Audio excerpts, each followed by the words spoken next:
আসসালামু আলাইকুম। আশা করি আমরা সকলে আছেন ভালো। মুইও আছি ভালো। এই যে দেখছে এখন আমাকে ভাই বাজারে যাই আনছে একটা সোনালী মুইয়া নাই মুরহাটারে কাট দিলাম।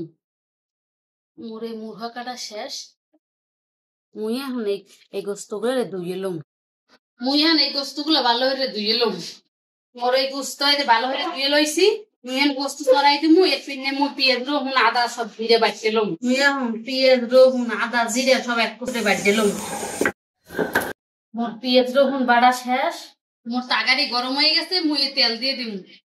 মুই এখন দিয়ে দিলাম আদা রসুন পেঁয়াজ বাটা সব একসাথে।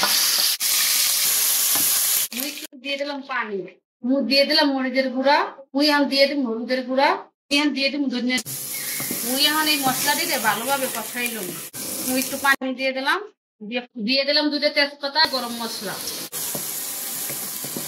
দিয়ে দিলাম 1 চামচ লবণ। মুই এখন এই সোনালী মুরহার মাংস দিয়ে দিলাম। মুই এখন এই মাংসগুলো ভালোভাবে কষাইলাম। মুই 2টা আলু ছিলাইয়ে কাটতে ধুয়ে রাখলাম। মুই আলু দিয়ে দিলাম। মোর এই গোস্ত কষানো হয়ে গেছে দেখছেন সেই সুন্দর একটা কালার হয়েছে। মুই হুড়ো দিয়ে দিব। মুই এখন লাড়াচাড়া দিয়ে ডাইকে দিব। মোর শালুন হয়ে গেছে মুই শালুন নামাই নিম।